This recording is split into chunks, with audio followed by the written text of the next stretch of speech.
the strategic national security worry and economic security worry is that if tensions escalate with Russia or China or whoever, that you could have Marks and Spencer's, Jaguar Land Rover, and dozens of others all at the same time, and that would really hurt not just those individual companies and those No. who depend on them, but the country as a whole. Every big business in the country must be aware there's a threat from hackers after Marks and Spencer, Co-op and Jaguar Land Rover were all hit in recent months, and now we have some figures to show the extent of the problem and how it's getting worse. The National Cyber Security Agency has recorded a 50% increase in serious online attacks. It says Russia, China, Iran and North Korea are all threats. Ciaran Martin is the former chief executive of the National Cyber Security Centre.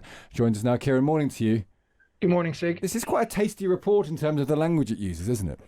It really is. I was responsible for the first four of these reports, and I don't think I ever put anything as spicy as a picture of a distressed executive with the giant words, "It's time to act, wake up to the imminent risk to your economic security." But I think that reflects a real sense of urgency, anxiety on behalf of the authorities responsible for cybersecurity. But what's been happening this year at Jaguar Land Rover, at Marks and Spencer's, and a whole host of other British companies. And how much can we look at state agents for that? Because there's some of it feels like, or we're told, may well be ransomware by people who just want money out of companies. Do we know the extent to which hostile states like China or Russia are involved in this sort of thing?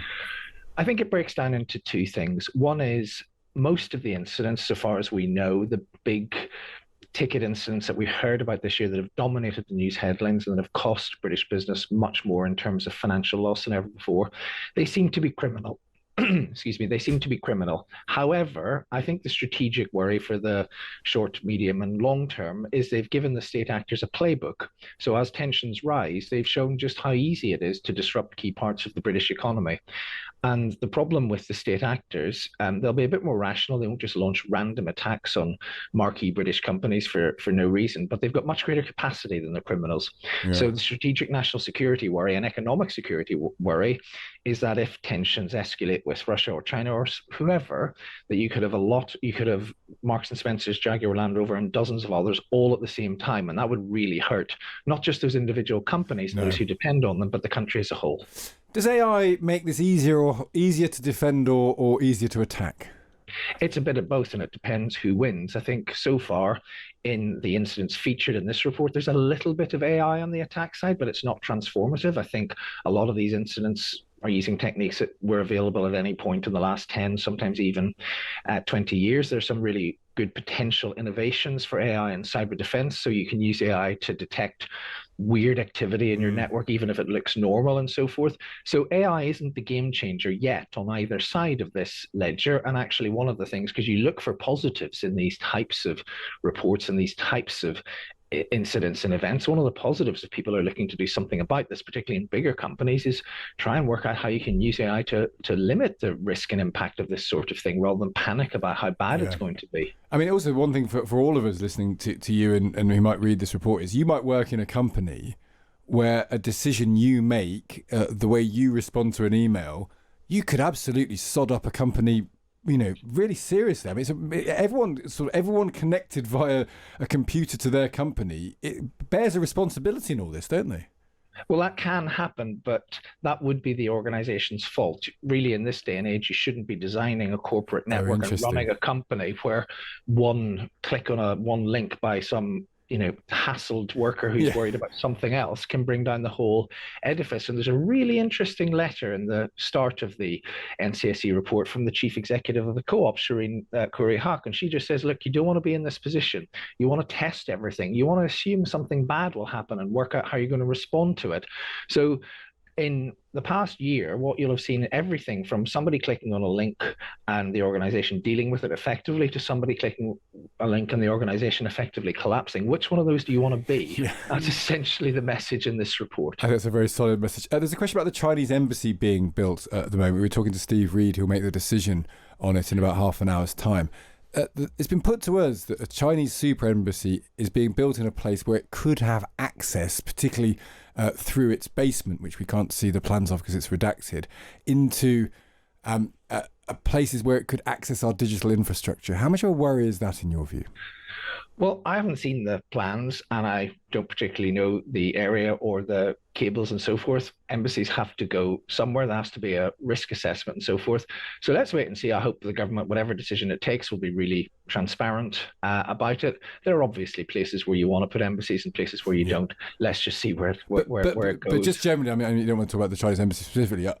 Is it a risk that people can get it through into cables where they can spy by accessing cables? Is that sort of technically possible? It can be. It's not magic. And there are. I mean, these days a lot of traffic and through the cables can be very hard to decrypt and so forth. The technical details matter, and that's why,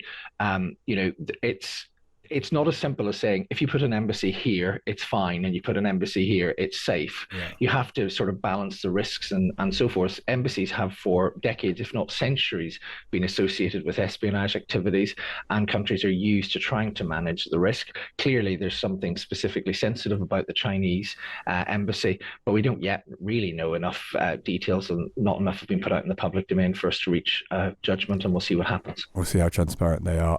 Ciaran, good to speak to you. Thanks for joining us. Thank you. That's Ciaran Martin, the former Chief Executive of the National Cyber Security Centre.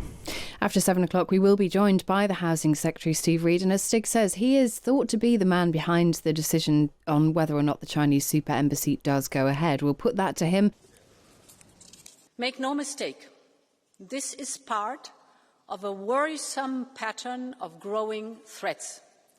Across our union, undersea cables have been cut, airports and logistic hubs paralysed by cyber attacks, and elections targeted by malign influence campaign.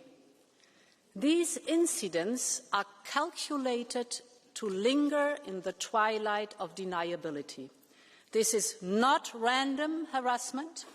It is a coherent and escalating campaign to unsettle our citizens, test our resolve, divide our union, and weaken our support for Ukraine. And it is time to call it by its name. This is hybrid warfare, and we have to take it very serious. Honourable members, tackling Russia's hybrid war is not only about traditional defence. It is about software for drones. It is about spare parts for pipelines. It is about rapid cyber response teams. And it is about public information campaigns to spread awareness. So this requires a completely new mindset for all of us. We must be ready to leave our comfort zone. We need to explore new ways of doing things. And most importantly, we must deter everyone who seeks to harm our territory and our people. The choice before us is very simple. We either can shy away and watch Russian threats escalate, or we meet them with unity, deterrence and resolve. Thank you very much, Minister Bjerre.